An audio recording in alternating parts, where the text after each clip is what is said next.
Welcome to Indiana History on Scripps TV, the show where I attempt to teach history despite having no formal qualifications.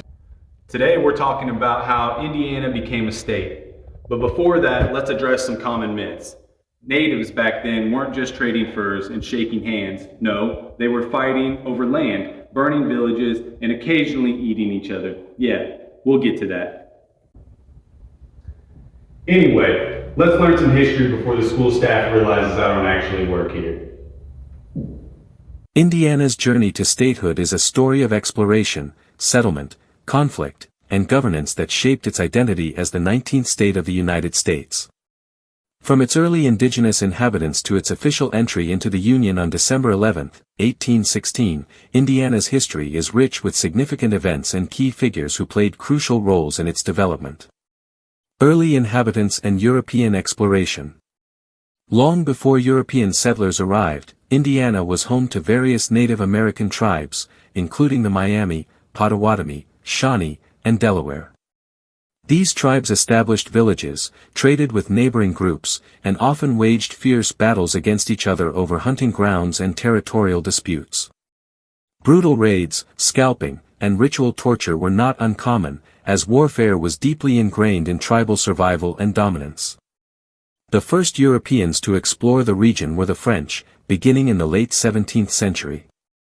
French explorers like René Robert Cavelier, Sieur de La Salle, ventured into Indiana in the 1670s, seeking to expand the fur trade and establish alliances with local tribes. While some tribes welcomed the French as trading partners, others saw them as invaders.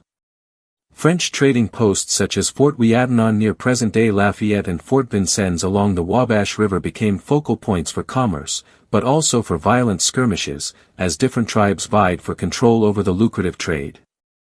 British control and American Revolution. Following the French and Indian War, 1754 to 1763, France ceded its North American territories, including Indiana, to Great Britain under the Treaty of Paris, 1763.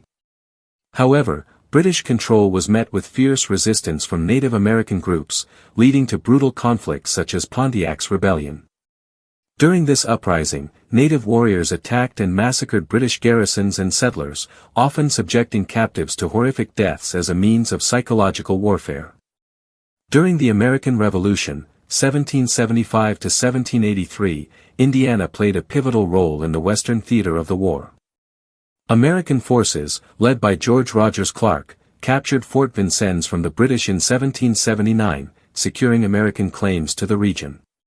This victory was not just a military success, it also triggered brutal retaliation from Native American groups allied with the British. Settlers and soldiers alike endured ambushes, scalping raids, and village burnings, making Indiana's frontier a dangerous and unstable battleground. The Northwest Territory and Indiana Territory. After the Revolution, Indiana became part of the larger Northwest Territory, established by the Northwest Ordinance of 1787. This ordinance set guidelines for governance, land distribution, and eventual statehood for new territories. In 1800, the Indiana Territory was created, separating it from the Northwest Territory. William Henry Harrison, who would later become the 9th U.S. President, was appointed as the territory's first governor. Under Harrison's leadership, treaties were signed with Native American tribes to acquire land for settlement. However, many of these treaties were secured through coercion, deception, and outright threats.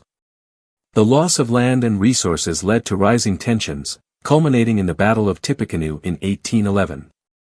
Here, Harrison's forces clashed with Shawnee leader Tecumseh and his brother Tenskwatawa, the Prophet.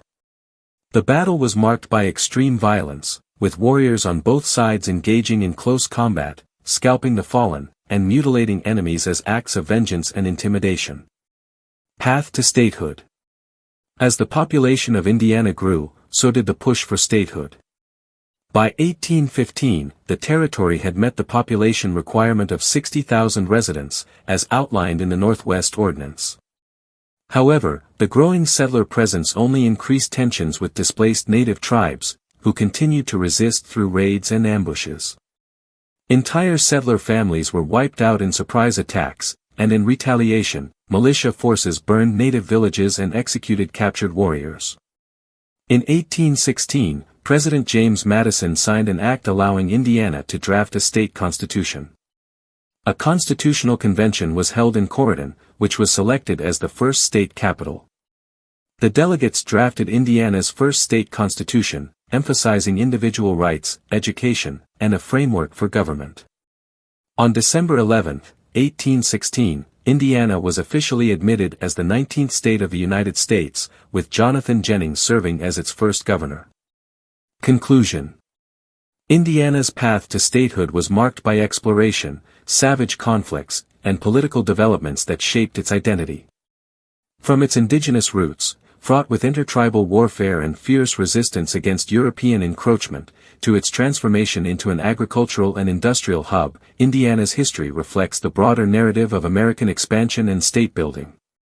Today, Indiana continues to honor its rich heritage while embracing modern advancements that define its place in the nation.